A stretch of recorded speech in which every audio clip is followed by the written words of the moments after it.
நீங்க உங்க பிசிக்கோ இல்ல சர்வைலன்ஸ் கேமராக்கோ பார்த்தீங்கன்னா, ஒரு புது ஹார்ட் டிஸ்க் தேடிட்டு இருக்கீங்க. ஸோ இந்த வீடியோல அத பத்தி தான் பேச போறேன். நெறைய டைப் ஆஃப் ஹார்ட் டிஸ்க் இருக்கு. எத சூஸ் பண்ணணும்? அத பத்திலாம் நெறைய இருக்கு. ஸோ இந்த வீடியோ ஃபுல்லா பாருங்க. ஹார்ட் டிஸ்க் பத்தி நெறைய இருக்கு பேச. இந்த வீடியோ வந்து ஒரு ஹார்ட் டிஸ்க் கைடு. எஸ்எஸ்டி பத்தியும் பேசுறேன். ஹார்ட் டிஸ்க் வந்து ரொம்ப வருஷமா எக்ஸிஸ்ட் ஆகுது. ஸோ எஸ்எஸ்டி வந்து என்னதான் ஃபாஸ்ட்டா இருந்தாலும், கொஞ்சம் விலை அதிகமா தான் இருக்கு. பட் ஹார்ட் டிஸ்க் பொறுத்தவரைக்கும் அஃபோர்டபுளா இருக்கு. நெக்ஸ்ட் அதிக ஸ்பேஸ் தருது. இது போல பட்ஜெட் ஃப்ரெண்ட்லியா இருக்கனால நெறைய பேர் வாங்குறாங்க.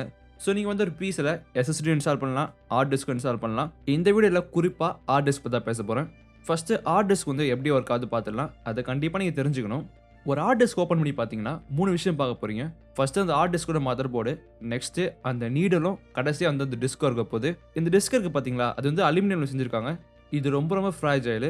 நெக்ஸ்ட் இந்த நீடில் இருக்கு. இந்த நீடில் தான் வந்து உங்க டேட்டாவை ரைட் அப்புறம் வந்து ரீட் பண்ண போகுது. எப்படி ரீட் பண்ண போகுதுன்னா, அத பத்தி பார்க்கலாம். இந்த நீடில் பார்க்குறீங்களா, ஆக்சுவலா மேக்னெட் மாரி தான். இந்த நீடில் இருக்குல்ல, டேட்டா ரைட் பண்ணும்போது என்ன ஆக போகுதுன்னா, இது வந்து சின்ன சின்ன பாக்கெட்ஸ் இருக்க போது. அந்த இடத்துல இருக்க மேக்னெட்டிக் ஃபீல்ட் வந்து மாத்த போகுது. சிம்பிளா சொல்லணும்னா டைரக்ஷன்ஸ். இந்த டைரக்ஷன்ஸ் வந்து பைனரியா நம்ம எடுத்துக்கலாம். ஸோ கம்ப்யூட்டர் பொறுத்தவரைக்கும் எல்லாமே ஜீரோஸ் அண்ட் ஒன்ஸ் தான். இது பேர் தான் பைனரி சொல்லுவாங்க. இத கன்வெர்ட் பண்ணி டேட்டாவா நம்ம அண்டர்ஸ்டாண்ட் பண்றோம். இப்போ ஒரு பொருள் மூவ் ஆகுதுன்னா, அது கண்டிப்பா டேமேஜ் ஆகுறதுக்கு அதிக வாய்ப்பு இருக்கு. எக்ஸாம்பிள் ஃபேன்லாம் பார்த்திருப்பீங்க. ஹார்ட் டிஸ்க் பொறுத்தவரைக்கும் மூவிங் பார்ட்ஸ் இருக்கு. இந்த மூவிங் பார்ட்ஸ் வந்து டேமேஜ் ஆனா உங்க டேட்டாவே போய்டும் ஆக்சுவலா. இந்த ஹார்ட் டிஸ்க் திரும்பி நார்மலா யூஸ் பண்ண முடியாது. இத ரெக்கவர் தான் பண்ண முடியும். அதான் ஹார்ட் டிஸ்க் கூட ஒரு மேஜர் டிஸ்அட்வான்டேஜா இருக்கு எஸ்எஸ்டில இருந்து. இது வந்து ஈஸியா உடைஞ்சு போயிடும். ரொம்ப ரொம்ப ஃப்ராஜைல். ஹார்ட் டிஸ்க் கீழ போட்டீங்கன்னா என்ன ஆக போகுதுன்னா, இம்பாக்ட் ஆகும். இந்த இம்பாக்ட்னால இந்த நீடில் இருக்கு பார்த்தீங்களா, அது வந்து டிஸ்கோட கிராஷ் ஆயிடும் அப்படியே. யூசுவலா இந்த நீடிலுக்கும் அப்புறம் இந்த டிஸ்க்கும் பார்த்தீங்கன்னா கொஞ்சம் கேப் இருக்க போது. பட் இது போல இம்பாக்ட் ஆகுற காரணத்தினால அது போய் இடிச்சிரும். இது ஒன் ஆஃப் தி ரீசன் தான். அப்புறம் மோட்டர் ஃபெயில் ஆயிடுச்சுன்னா, இது போல பல விஷயம் இருக்கு. ஸோ இப்போது பயப்படுற மாரி தெரியும். ஹார்ட் டிஸ்க் வந்து செய்யும்போது இதெல்லாம் கொஞ்சம் கன்சிடர் பண்ணி தான் செய்வாங்க. அதாவது மோட்டர் குவாலிட்டி நல்லா பார்ப்பாங்க. அதெல்லாம் நெறைய இருக்கு. ஸோ நீங்க அதெல்லாம் அவ்வளோ கேர் பண்ண தேவையில்ல. பட் இது கைடு வீடியோ காரணத்தினால அதெல்லாம் பேசி தான் ஆகணும். இப்போ ஹார்ட் டிஸ்க்ல பார்த்தீங்கன்னா 2 டைப் இருக்க போது. ஒன் இன்டர்னல், செகண்ட் வந்து பார்த்தீங்கன்னா எக்ஸ்டர்னல் தான். இன்டர்னல் ஹார்ட் டிஸ்க் தான் நிறைய இடத்துல பார்க்க போறீங்க. ஏன்னா பிசில டேரக்ட்டா கனெக்ட் ஆகிருக்க போது SATA மூலமா. இந்த கேபிள்ஸ் மூலமா உங்களால ஹார்ட் டிஸ்க் கனெக்ட் பண்ண முடியும். இது டேரக்ட்டா பிசில இருக்க போது. இது ரொம்ப ரொம்ப சேஃப். ஏன்னு கேட்டீங்கன்னா, பிசில டேரக்ட்டா கேபினெட்ல ஃபிட் பண்ணிடலாம். ஸ்க்ரூஸ் வச்சோ இல்ல வந்து இப்பலாம் பிராக்கெட்ஸ் கூட வந்திருக்கு. இது பார்த்தீங்கன்னா ரொம்ப ரொம்ப சேஃபா இருக்கு. ஏன்னா எல்லா ஷாக்கும் இதே எடுத்துக்க போது. தென் எக்ஸ்டர்னல் இருக்கு. எக்ஸ்டர்னல் பொறுத்தவரைக்கும் நெறைய பிரச்சனை இருக்கு. பட் இருந்தாலும் ஒரே ஒரு பெனிஃபிட் இருக்கு. அது வந்து பார்த்தீங்கன்னா மொபிலிட்டி தான். நீங்க எங்க வேணா எடுத்துட்டு போலாம். சப்போஸ் உங்களுக்கு நெறைய டேட்டா வந்து பார்த்தீங்கன்னா, எல்லா இடத்துலயும் தேவைப்படுதுன்னா, அது வந்து கண்டிப்பா யூஸ்ஃபுல்லா இருக்க போது. இந்த ஹார்ட் டிஸ்க் பொறுத்தவரைக்கும் கொஞ்சம் ரிலேட்டிவா ஸ்லோவரா இருக்க போது. ஏன்னா மத்த ஹார்ட் டிஸ்க் மாரி இல்லாம, இது வந்து பார்த்தீங்கன்னா யூஎஸ்பி போர்ட் வழி தான் பவர் ஆக போது. இந்த காரணத்தினால அவ்வளோ டேட்டா வந்து ட்ரான்ஸ்ஃபர் பண்ண முடியாது. யூஎஸ்பி சி டைப் இருக்கு. அது வந்து பார்த்தீங்கன்னா கொஞ்சம் எக்ஸ்பென்சிவா இருக்கும். ஸோ ஆக்சுவலா SATA கனெக்ஷனோட கொஞ்சம் ஸ்லோவா தான் இருக்க போது. இந்த ஹார்ட் டிஸ்க் பார்த்தீங்கன்னா கொஞ்சம் சின்னதா செய்வாங்க. ஏன்னா எல்லா இடத்துக்கும் எடுத்துட்டு போனத. நெக்ஸ்ட் ஹெவியா இருக்கக்கூடாது. இதையும் கன்சிடர் பண்ணுவாங்க. 3வது விஷயம், இது ஈஸியா உடைஞ்சு போறதுக்கு அதிக வாய்ப்பு இருக்கு. சில கம்பெனி வந்து நல்லா புரொடெக்ஷன் தராங்க. பட் இருந்தாலும் எக்ஸ்டர்னல் ஹார்ட் டிஸ்க் பொறுத்தவரைக்கும் எப்பவுமே பிரச்சனை தான். எக்ஸ்டர்னல் ஹார்ட் டிஸ்க் மாரி எக்ஸ்டர்னல் எஸ்எஸ்டிஸ் இருக்கு. இந்த எஸ்எஸ்டிலாம் பார்த்தீங்கன்னா ஸ்பீட் நல்லாயிருக்கும். ஈஸியா உடைஞ்சு போகாது. பட் வந்து ரொம்ப எக்ஸ்பென்சிவா இருக்க போது. ஒரு எஸ்எஸ்டி பொறுத்தவரைக்கும் எந்த மூவிங் பார்ட்ஸும் கிடையாது. ஆக்சுவலா சிப்பு தான் அதெல்லாம். சின்னது இது போல பல அட்வான்டேஜ் இருக்கு அதுல. பட் இருந்தாலும் இது வந்து எக்ஸ்பென்சிவா இருக்கு. இந்த எக்ஸ்டர்னல் எஸ்எஸ்டி வந்து NVMe மாரியோ இல்ல வந்து நார்மல் SATA மாரியோ பார்த்தீங்கன்னா அந்த அளவுக்கு ஃபாஸ்ட்டா இருக்காது. பட் எக்ஸ்டர்னல் ஹார்ட் டிஸ்க் கூட இது வந்து கண்டிப்பா சேஃபா இருக்கும். ரொம்ப இம்பார்ட்டன்டான ஃபைல்ஸ வந்து இது போல கொஞ்சம் எக்ஸ்ட்ரா செலவு பண்ணி நீங்க வாங்கிக்கலாம். இப்போ ஹார்ட் டிஸ்க்லயே பார்த்தீங்கன்னா, எந்தெந்த கஸ்டமருக்கு வந்து இன்டெண்ட் பண்றாங்களோ அது டிஃபரெண்ட் டைப்ஸ் இருக்கு. அது ஒண்ணுத்துக்கும் ஒரு அட்வான்டேஜ் இருக்கும், டிஸ்அட்வான்டேஜ் இருக்கும். அப்புறம் சின்ன சின்ன டெக்னாலஜி வித்தியாசம் இருக்க போது. அத பத்தி பார்க்கலாம். முதல்ல NAS இருக்கு. Network attached storage. இது போல ஹார்ட் டிஸ்க் வந்து நெட்வொர்க்ல யூஸ் பண்ணுவாங்க. பெரிய பெரிய டேட்டா சென்டர்ல. தென் எல்லா நேரத்திலும் டேட்டா பயன்படுத்துறவங்களுக்கு வந்து கண்டிப்பா ஹெல்ப் பண்ண போகுது இது. சப்போஸ் நீங்க ஒரு வெப்சைட் போறீங்க. வெப்சைட்ல இருக்க டேட்டா வந்து டவுன்லோட் பண்றீங்கன்னா, அது நிறைய பேர் டவுன்லோட் பண்ணுவாங்க. இந்த காரணத்தினால இந்த ஹார்ட் டிஸ்க்லாம் வந்து எப்பவுமே ஒர்க் ஆயிட்டு இருக்கணும். இது டெஸ்க்டாப் ஹார்ட் டிஸ்க் பொறுத்தவரைக்கும் நீங்க யூஸ் பண்ணும்போது ஸ்பின் பண்ண போகுது. பட் இந்த ஹார்ட் டிஸ்க் பொறுத்தவரைக்கும் எப்பவுமே சுத்திட்டு இருக்கும். எக்ஸாம்பிள் இப்போ Netflix ஸ்டோரேஜ்லாம் இருக்கு. மோஸ்ட்டா அவங்க SSD யூஸ் பண்ணுவாங்க. பட் இருந்தாலும் நிறைய பேக்கப் சர்வர்ஸ் இத யூஸ் பண்றாங்க. இதெல்லாம் ஆக்சஸ் பண்றதுக்கு ரோபோட்டிக் ஆர்ம்ஸ் கூட யூஸ் பண்ணுவாங்க. அது கூட இருக்கு. ஹார்ட் டிஸ்க்ல வந்து ஒரு காம்ப்ளெக்ஸான விஷயம் வந்து டேட்டா ரெக்கவரி தான். அத பத்தி தனி வீடியோ நான் போட்டுருக்கேன். போய் பாருங்க. அது நிறைய இன்ட்ரஸ்டிங் விஷயம்லாம் இருக்கு. கண்டிப்பா பார்க்கணும் நீங்க. இந்த ஹார்ட் டிஸ்க் வந்து ரொம்ப நேரம் சுத்த போது. இந்த காரணத்தினால ரொம்ப ஸ்ட்ராங்கான மோட்டரும் நல்லா அட்டாச் பண்ணி வச்சிருப்பாங்க.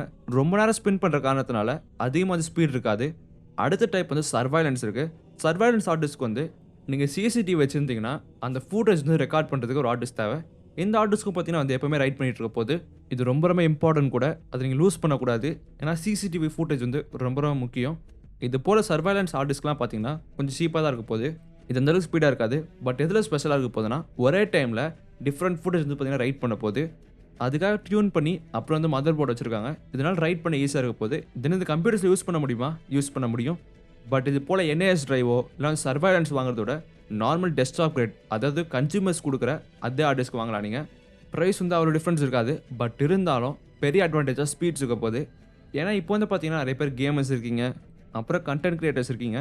இவங்களுக்குலாம் வந்து கண்டிப்பாக அந்த டிஸ்க் கூட ஆர்பிஎம் ஸ்பீடு அதிகமாக இருந்தால் ரொம்ப சூப்பராக போகுது. எவ்வளோ ஃபாஸ்ட்டாக ஸ்பின் ஆகுதோ அந்தளவுக்கு வந்து டேட்டா ரீட் பண்ண முடியும், அப்புறம் ரைட் பண்ண முடியும். கம்பெனிஸ் வந்து சில பிராண்ட்ஸ் யூஸ் பண்ணுறாங்க. எக்ஸாம்பிள் வெஸ்டர்ன் டிஜிட்டல் வந்து பார்த்தீங்கன்னா க்ரீன் வந்து பார்த்தீங்கன்னா பட்ஜெட் ஃப்ரெண்ட்லி டெஸ்க்டாப் கிரேடு, அதே பிளாக் வந்து சூப்பர் ஃபாஸ்ட் கேமர்ஸ்க்கும் அப்புறம் கண்டென்ட் கிரியேட்டர்ஸும் இன்டென்ட் பண்ணுறாங்க. எஸ்எஸ்டிலையும் இதே நேமிங் ஸ்கீம் தான். அதே ரெட்டில் எடுத்துக்கிட்டிங்கன்னா என்ஏஎஸ், அப்புறம் பர்பிளில் வந்து சர்வைலன்ஸாக இருக்கும். இந்த கலர் ஸ்கீம் பொறுத்த வரைக்கும் கம்பெனி மாறப்போது அதை மென்ஷன் பண்ணியிருப்பாங்க எந்த விதமான ஹார்ட் டிஸ்க்குன்னு. கடைசியாக ஒரு மேஜர் டிப் இதுதான். சப்போஸ் நீங்கள் வந்து ஸ்பீடுக்காக வாங்க போகிறீங்கன்னா ஒரு எஸ்எஸ்டி வாங்குங்க. ஏன்னா எஸ்எஸ்டி வந்து பல மடங்கு ஃபாஸ்ட்டாக இருக்க போகுது. நீங்கள் லேப்டாப்பில் வந்து நெக்ஸ்ட் அப்டேட் வச்சு பண்ண போகிறீங்கன்னா ஒரு எஸ்எஸ்டி வாங்கினீங்கன்னா கண்டிப்பாக ஹெல்ப் பண்ண போகுது. ஏன்னா லேப்டாப் பூட் டைம் வந்து வருஷ கணக்கில் பார்த்தீங்கன்னா கம்மியாகிட்டே போகும். பட் ஒரு நல்ல எஸ்எஸ்டி வந்து பார்த்தீங்கன்னா 10 to 20 செகண்ட் வந்து பார்த்தீங்கன்னா ஒரு பிசியை பூட் பண்ணுறோம். நெக்ஸ்ட் இது போல் எஸ்எஸ்டிலாம் வந்து கேமர்ஸ் கண்டிப்பாக ஹெல்ப் பண்ண போகுது. நீங்கள் வந்து 4K எடிட்டிங்லாம் பண்ணுறீங்கன்னா இது தான் கண்டிப்பாக அட்வான்டேஜ் தான். எக்ஸ்டர்னலே ரொம்ப சேஃபாக இருக்குது. எஸ்எஸ்டி வந்து சின்னதாக இருக்க காரணத்தினால கண்டிப்பாக ஹெல்ப்ஃபுல்லாக இருக்கும். லேப்டாப்பில் வந்து கண்டிப்பாக போட்டிருக்க போகுது நிறைய லேப்டாப்ஸில். ஸோ எஸ்எஸ்டிக்கும் ஹார்ட் டிஸ்க்கும் வந்து நிறைய டிஃப்ரென்ஸ் இருக்குது. அது போய் தனி வீடியோனா போட்டிருக்கேன், நிறையா இருக்குது பேச. அது டிஃப்ரெண்ட் கம்பேரிசன்லாம் பண்ணியிருக்கேன், போய் பாருங்கள். ஹார்ட் டிஸ்க் பொறுத்த வரைக்கும் ஒரு இன்எக்ஸ்பென்சிவ் ஆப்ஷனாக இருக்குது, அதாவது அஃபோர்ட் பண்ண முடியும். ஸோ நெக்ஸ்ட்டு ஸ்பேஸ் அதிகமாக வந்து யூஸ் பண்ணலாம். சப்போஸ் நீங்கள் ஃபோட்டோகிராஃபராகவோ இல்லை வந்து வீடியோ எடுக்கிறீங்கன்னா, முக்கியமாக கண்டென்ட் கிரியேட்டராக இருக்கீங்களா, இவங்களுக்குலாம் வந்து அதிகமாக ஸ்பேஸ் தேவைப்படும். யூஸ்வலாக அந்த சேனல்லே பார்த்துருப்பீங்க, நிறைய ஃபுட்டேஜ் வந்து திரும்பி ரீயூஸ் பண்ணுவேன். அத்தனை ஃபுட்டேஜும் பார்த்தீங்கன்னா வந்து ஹார்ட் டிஸ்கில் இருக்கணும். பட் எஸ்எஸ்டி வந்து எவ்வளோ எக்ஸ்பென்சிவாக இருக்க காரணத்தினால அதை ரிலை பண்ண முடியாது. ஒரு நார்மல் ஹார்ட் டிஸ்க்கு வந்து பார்த்தீங்கன்னா நல்ல வீடியோ எடிட்டிங்கும் கேமிங்கும் போதும். பட் கேமிங் பொறுத்த வரைக்கும் கொஞ்சம் லோடிங் டைம் அதிகமாக இருக்க போகுது. ஏன்னா இப்போ ரீசெண்ட் கேம்ஸ்லாம் வந்து டோட்டலாக வந்து எஸ்எஸ்டி யூஸ் பண்ணுது. பட் சில டேட்டா இருக்க போது உங்ககிட்ட, அது ரொம்ப சேஃபாக வச்சுக்கணும். முக்கியமாக அந்த ஃபோட்டோஸ் இருக்குது. நிறைய பேர் ஹார்ட் டிஸ்க் ஃபெயில் ஆகிறனால ஃபோட்டோஸ் வந்து இழந்திருக்காங்க நிறைய பேர். பட் இப்போ வந்து பார்த்தீங்கன்னா ஒரு சூப்பரான விஷயம் இருக்குது, அதான் க்ளவுட் ஸ்டோரேஜ். க்ளவுட் ஸ்டோரேஜ் பொறுத்த வரைக்கும் ஒரு கம்பெனி வந்து சர்வீஸ் ப்ரொவைட் பண்ண போகிறாங்க. அதாவது அவங்க ஸ்டோரேஜில் வந்து பார்த்தீங்கன்னா உங்கள் டேட்டா வந்து ஸ்டோர் பண்ண முடியும். இன்டர்நெட் மூலமாக நீங்கள் அப்லோட் பண்ணலாம், இன்டர்நெட் மூலமாக அதை டவுன்லோட் பண்ணிக்கலாம். இந்த சர்வீஸ் வந்து கூகுள், மைக்ரோசாஃப்ட், அமேசான் எல்லாமே ப்ரொவைட் பண்ணுறாங்க. கூகுளும் மைக்ரோசாஃப்ட்டும் வந்து ஒரு குறிப்பிட்ட அமௌண்ட் வரைக்கும் ஃப்ரீயாக வச்சுருக்காங்க. கூகுள் வந்து அவங்க டிரைவ் ஸ்டோரேஜ் வந்து பார்த்தீங்கன்னா 15 GB தராங்க. இது வந்து இமெயில் அப்புறம் ஜி டிரைவ் எல்லாத்தையும் யூஸ் பண்ணிக்கலாம். நீங்கள் வந்து ஃபோட்டோஸ் வந்து எல்லாமே அப்லோட் பண்ணிக்கலாம். இல்லை ரொம்ப சென்சிட்டிவான டாக்குமெண்ட்ஸ் அதெல்லாம் பார்த்தீங்கன்னா அப்லோட் பண்ணலாம். நீங்கள் சேஃப் கூட தான் அதெல்லாம். உங்களுக்கு இன்னும் ஸ்டோரேஜ் அதிகமாக தேவைப்படுதுன்னா அது எக்ஸ்ட்ரா ஃபீ மூலமாக வாங்கிக்கலாம். ஸோ ஃபியூச்சரில் வந்து இன்னும் ஸ்ட்ராங்கான டெக்னாலஜி பார்க்க போகிறோம். அதற்கு நம்ம வெயிட் பண்ணலாம். இப்போதைக்கு எஸ்எஸ்டி தான் ஃபாஸ்ட்டாக ஆகுது, அப்புறம் ரொம்ப சேஃபாக க்ளவுட் ஸ்டோரேஜ் இருக்குது. இந்த வீடியோ பார்த்தது ரொம்ப தேங்க்ஸ். இதே மாதிரி கண்டென்ட் சேனலில் போட்டிருக்கேன், அது நீங்கள் கண்டிப்பாக பார்க்கணும். கேமிங் கண்டென்ட்டும் இருக்குது, அப்புறம் ஹார்ட்வேர் கண்டென்ட்டும் இருக்குது. கண்டிப்பாக பிடிக்கும்னு நினைக்கிறேன். பாய்.